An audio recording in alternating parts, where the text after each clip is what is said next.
So friends, we are joined by Grandmaster Miro here at the Sardinia World Chess Festival, serving as a commentator. Yes. Miro, could you share your experience thus far at that event?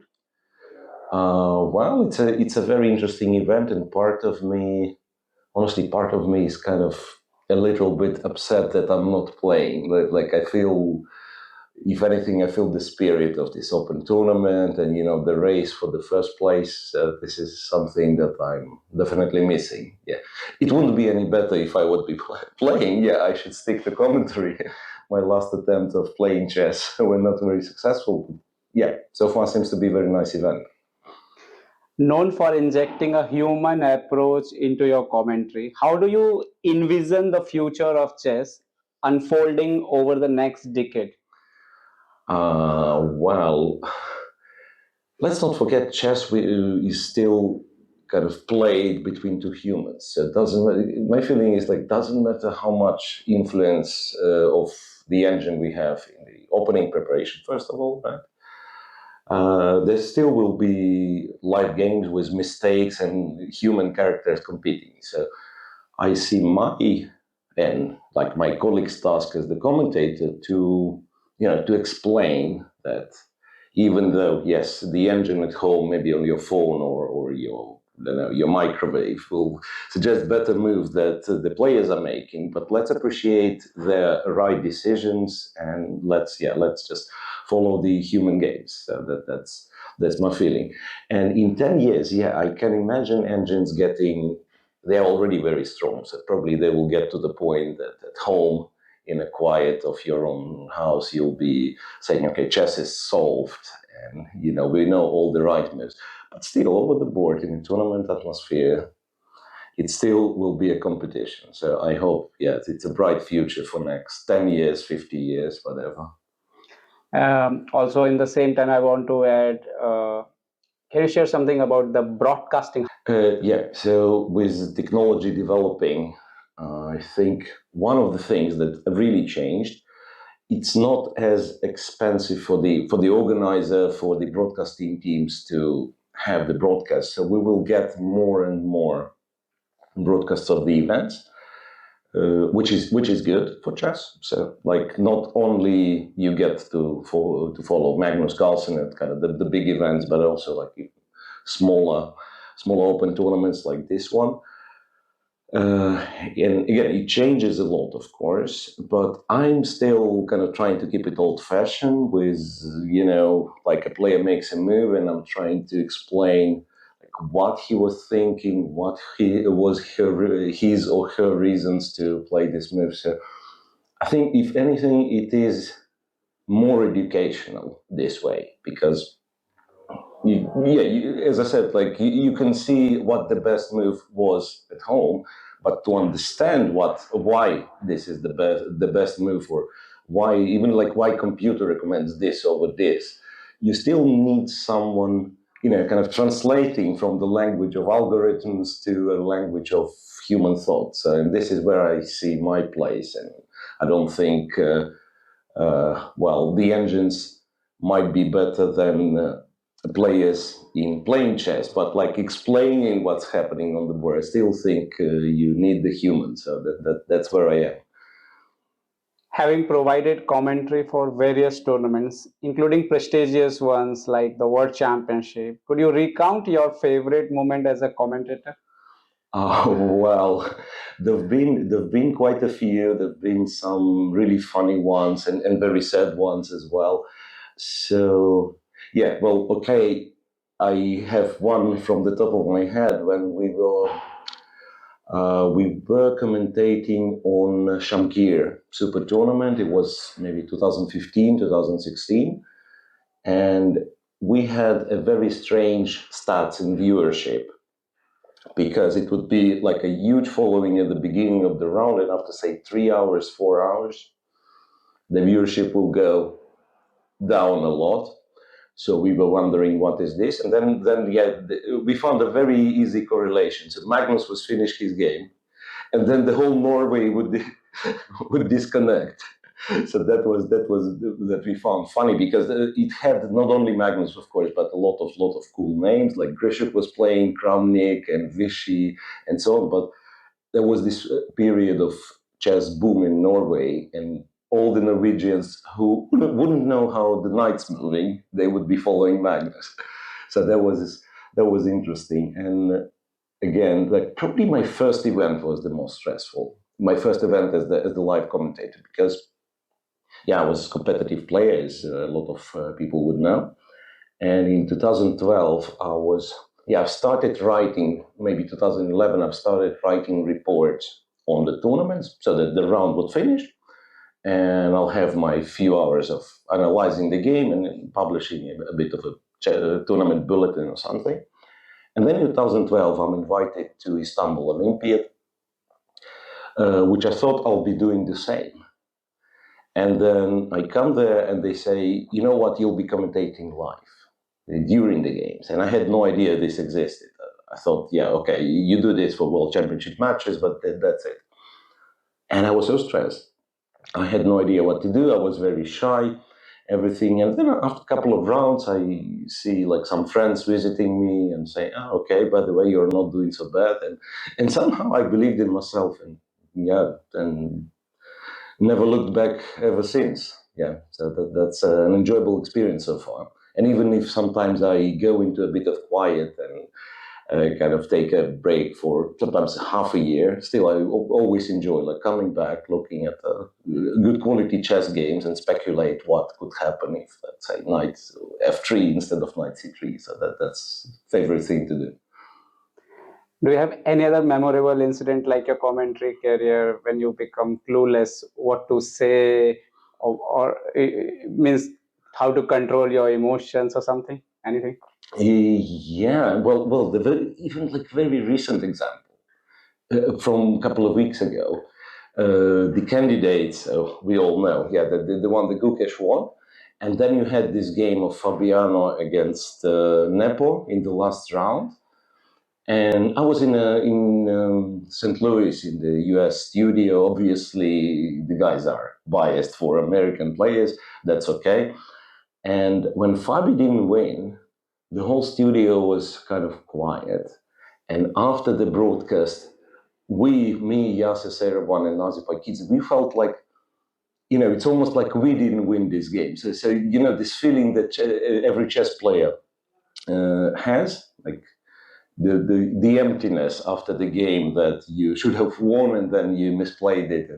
So, and it's been quite a few of these things, like when I get emotionally invested in the result of a particular game, even though, well, you would expect commentator not to be, but it's impossible.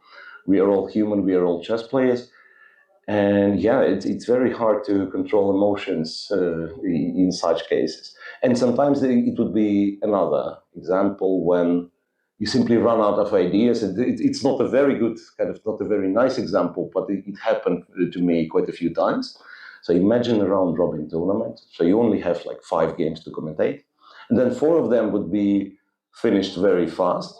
So you are left with 1 game for a few hours, and also the game is like very technical, very quiet. Time control is very long. So you are getting moves in at the rate of 15 minutes per 1 move.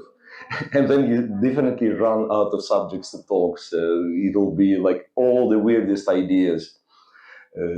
So you say, okay, if this position didn't have the rooks, and this would be different. And if the knight would move like an elephant, this would be a different story. So you really need some subjects to talk. And this is also, I would not remember the particular cases, but that's very common. Like when you have 1 game left and it's not very entertaining. So I only wonder how the guys who commentate on World Championship, when you have 1 game from the start, how they surviving for like 5 hours, 6 hours. Okay, the landscape of chess coverage is evolving rapidly with the emergence of numerous social media influence.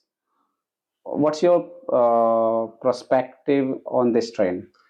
That's a good question. So I think when we've realized that there is a lot of, say, chess streamers, a lot of social media influencers who are dipping their toes in this chess coverage and so on. So first reaction of professionals is, of course, okay, these guys, they don't know what they're doing.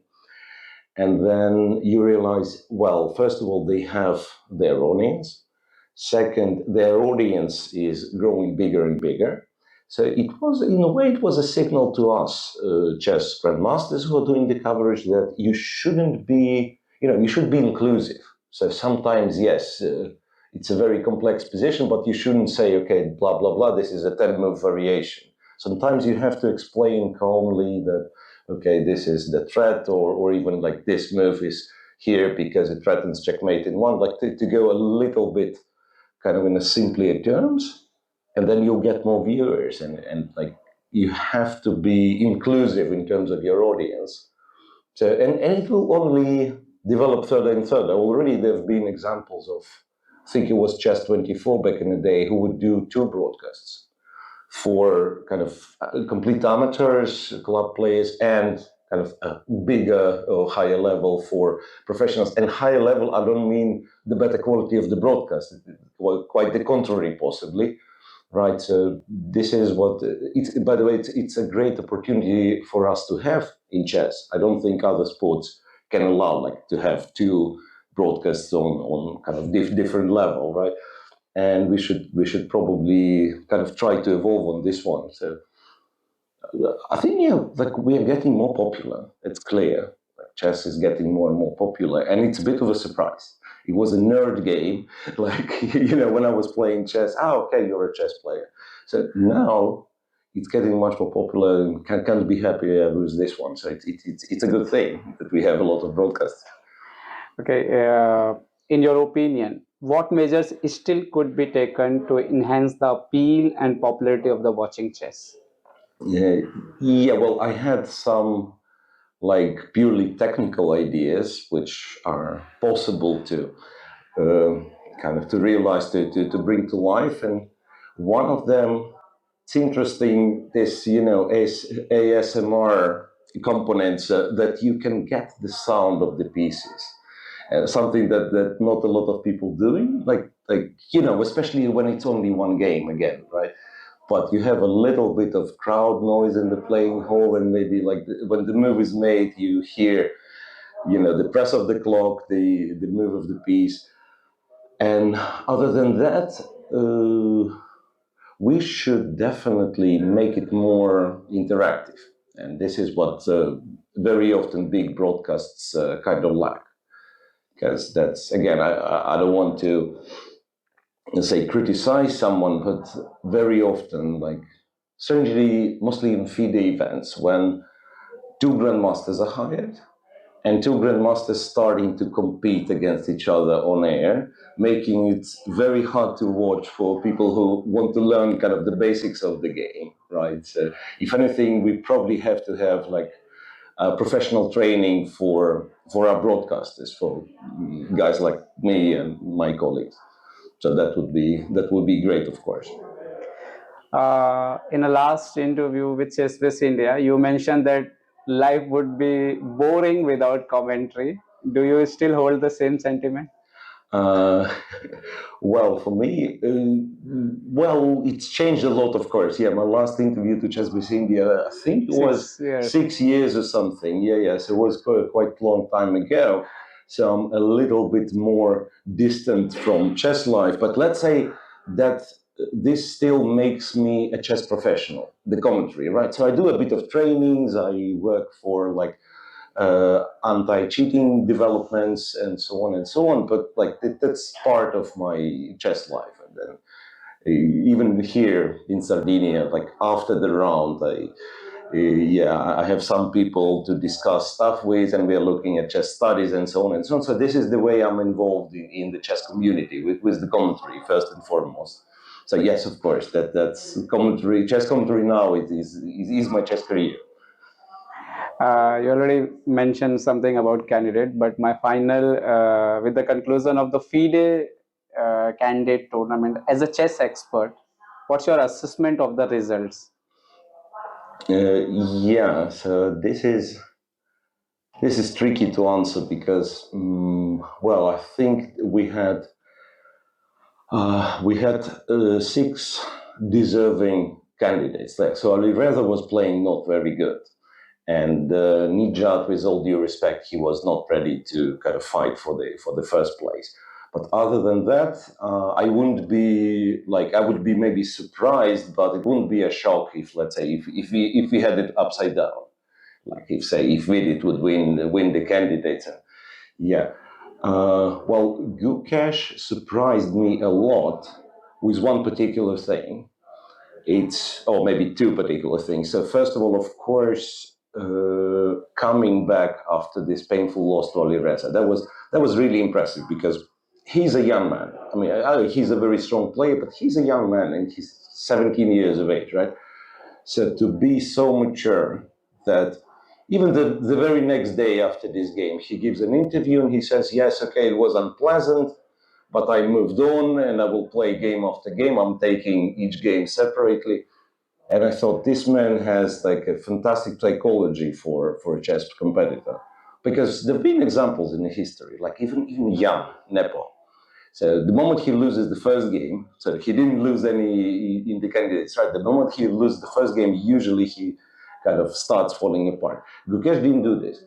So in this way, that's one thing that he deserved the first place for being stable, for gaining the composure, right? As the older generation, of course, I was kind of hoping that one of the older guys would be the candidate, because, for instance, I'm thinking for Naka, it could have been the last candidates tournament.